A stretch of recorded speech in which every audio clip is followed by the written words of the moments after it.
આ વર્ષે શું ઉમ્મીદ છે, કેટલી થાય એવી લાગે? સાહેબ એનાથી વધી જશે. તો પણ અંદાજે જી લગભગ 150 મણના આજુબાજુ થશે. 150 મણના આસપાસ. જી 41 કલમ હશે આ 41. ખાલી મતલબ જમીનમાં આ વખતે પહેલી વખત આપી, જી જી. તો ફાયદો તમને દેખાય છે? જમીનમાં આપી એટલે ફાયદો ઘણો દેખાય છે. તો મતલબ આજે આપણે એક એવા ખેડૂત મિત્રને મળવા માટે આવ્યા છે કે જેમને ત્યાં તમે જોઈ શકો છો આંબાવાડી છે. શું નામ છે? મારું નામ ભીખુભાઈ ગોવનભાઈ સાપટા, ઓકે. ગામ બાબરખડક, તાલુકો કપરાડા. ઓકે, એટલે જિલ્લો વલસાડ. જી.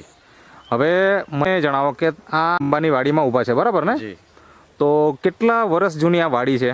આ 2011ની કલમ છે એટલે 15 વર્ષ ઉપરથી. ઓકે.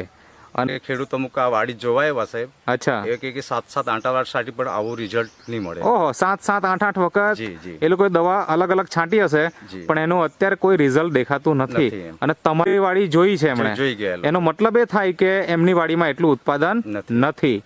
તો તમે શરૂઆતથી આમાં શું ટ્રીટમેન્ટ કરી એ થોડીક માહિતી આપો. ટ્રીટમેન્ટમાં સાહેબ આપણે એનપીકે. ઓકે, આ જે નીચે આપણે રાખ્યા છે જી. એનપીકે, નેટસપ કંપનીનું. હા. ઓકે, હા.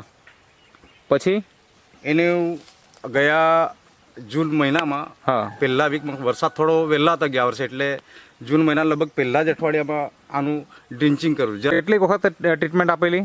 એક જ વાર. એક જ વખત? ફક્ત જૂન મહિના. કયા જૂન મહિનામાં? જી. હવે દર વર્ષે મોર ક્યારે આવે ને આ વર્ષે મોર કેટલા જલ્દી આવ્યા, શું થયું થોડીક વાત કરો. આ વર્ષે મોર મારો લગભગ 1 મહિનો વહેલા આવેલો.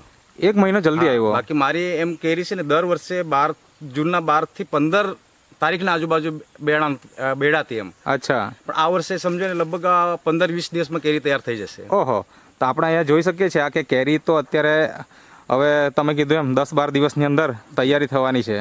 એકદમ તૈયાર જ છે, કમ્પ્લીટ જ છે એમ. જી જી. બરાબર ને? તો આજે આ તો તમે ટ્રીટમેન્ટ કરી, પણ આના ઉપર કેટલા છંટકાવ કર્યા અને કઈ વસ્તુના છંટકાવ કર્યા? 4 છાંટ મારી.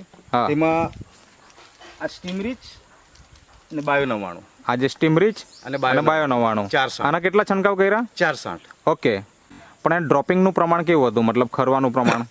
સાહેબ ખરણ બી બહુ થયું ને આટલે સેબી એટલી જ કરી. હા, મતલબ બાયોફિટ દવાનો કેટલા સમયથી એકચ્યુઅલી ઉપયોગ કરો છો? આ સાહેબ એમ તો હું 3 વર્ષથી ઉપયોગ કરું, પણ આ જે થર્ડમાં જો ડ્રિન્ચિંગ કરવાનું ને હા. એ પહેલી વાર કરેલું. ઓકે. ગયા જૂનમાં. ઓકે. બાકી મતલબ જમીનમાં આ વખતે પહેલી વખત આપી, જી જી. તો ફાયદો તમને દેખાય છે? જમીનમાં આપી એટલે ફાયદો ઘણો દેખાય છે. તો મતલબ કોઈ પણ ખેડૂત મિત્ર જો આ બાયોફિટનો ઉપયોગ કરવા માંગતો હોય તો એને જમીનમાં પણ ટ્રીટમેન્ટ આપવી જોઈએ અને પછી એને ઉપર પણ સ્પ્રે કરવા જોઈએ, તો એને આ બધા બેનિફિટ મળી શકે એમ છે.